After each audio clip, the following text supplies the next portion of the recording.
Hello everyone, and yes, we're back with another impromptu video, and I'm doing this in my work clothes, completely smothered in paint. It's been a busy day, because I don't get paid to do this like Chris Stuckmann does. Yeah, despite Chris Stuckmann's opinions on movie critics all just being, inflammatory and purposely chasing algorithms, it's hard to believe that some of us actually do this because we just love movies. We love the community that we've built. We love our fans. We love interacting with you. Apparently, it's impossible to believe that people might have a YouTube channel just because they enjoy doing it. Or they might have an opinion on a movie that's negative because, shock horror, the movie was awful. Yes, I'm making a quick impromptu video about the storm in a teacup that is Chris Stuckmann's review of Madame Web, where he flat out refused to critique the movie and basically shat on Rotten Tomatoes and pretty much any other movie critic out there who is inflammatory or saying it's awful. Apparently we're all wrong and he's some sort of elitist reviewer who has insight to Hollywood because he's made a movie and therefore his opinion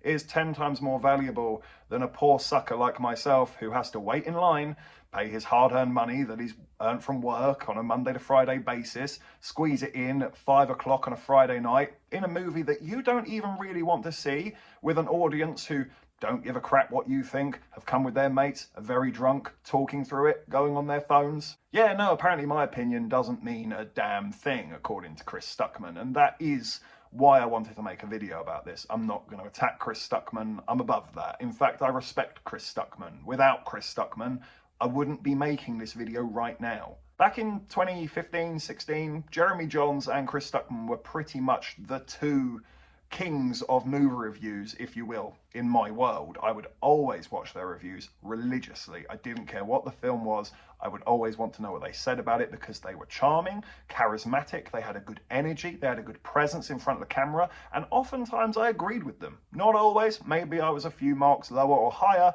but I understood what they were getting at and I could relate to the review.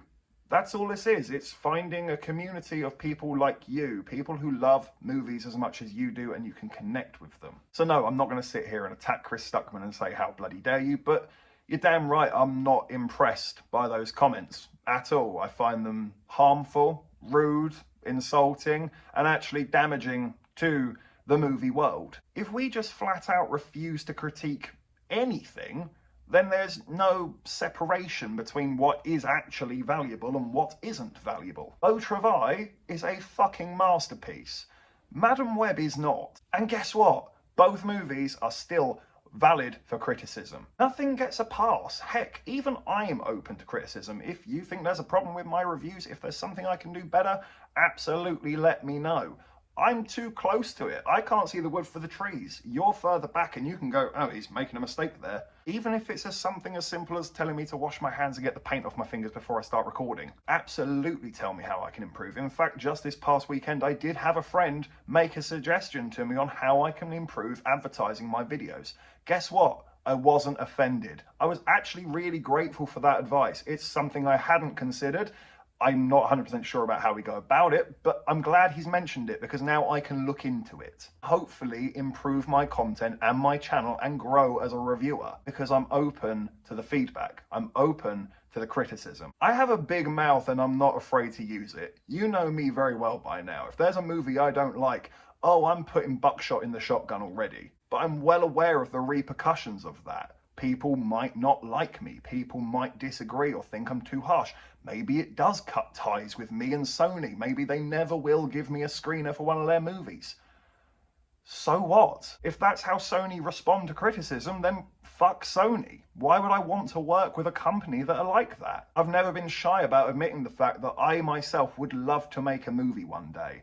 I don't know when it's going to happen. I don't know how it's going to happen. I don't even know what movie it's going to be. I have several scripts in my back pocket that I'm tinkering. I've got a few that I think are very close to finished and maybe just need one or two things added to it or just fine-tooth checking, make sure I haven't made any absolutely horrible clangers in it. But when that day comes and Elliot Gillies' IMO Reviews is putting out a movie, I'm asking you to keep that same energy. 100% come at me with the shotgun if you think it is an absolute barrel of shit. Because how do I learn if I don't get the criticism? If all of you just turn around and told me, oh, it's brilliant, absolute masterpiece, loved it, 10 out of 10, then I can't grow. I can't take that feedback and go, oh, okay, well, actually, I'll look into that and I'll improve that, and we can look into this and maybe learn a bit more about this aspect of cinema. Yeah, sure, it's going to hurt, and yeah, it's going to maybe make me wince a little bit and break my heart, but I'd rather know the truth than constantly be led down the wrong path to make the same mistakes over and over and over again.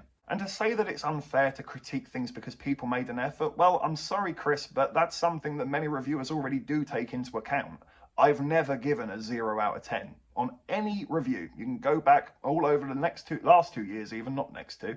There isn't a 0, I promise you. I'll save you the time now. The lowest I go is a 1 out of 10, because I acknowledge, even if this is hideously bad and the people working on it couldn't even be asked, I have to acknowledge the fact that somebody somewhere got up at 4 o'clock in the morning, brushed their teeth while they were still half asleep, probably drove 5 hours to get to the studio, stuck in morning traffic. It's gone dark when they woke up and the sun's up by the time they get there. They're at the studio for 8 to 9 hours going over the same scene over until you want to pull your hair out. You've heard the lines that many times, and they go home, they have dinner, they barely see their families, and guess what? They do it all again the next day.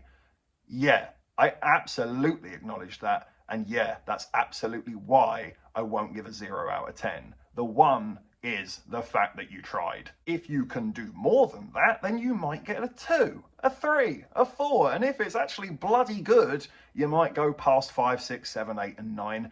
And the hallowed world of 10. What annoys me most about this video from Chris Stuckmann is that if you don't want to critique movies anymore, then don't make a review on Madame Web. Skip it, move past. That happens. You know what? I'm probably not going to get round to Bob Marley One Love. I'm sure it's fine. It's just a scheduling thing. Don't know why he's looked at Madame Web and decided that, oh, I don't want to critique this, but I'm just going to critique everybody else who does critique it. All that does is lose any and all credibility that you had as a reviewer in the first place.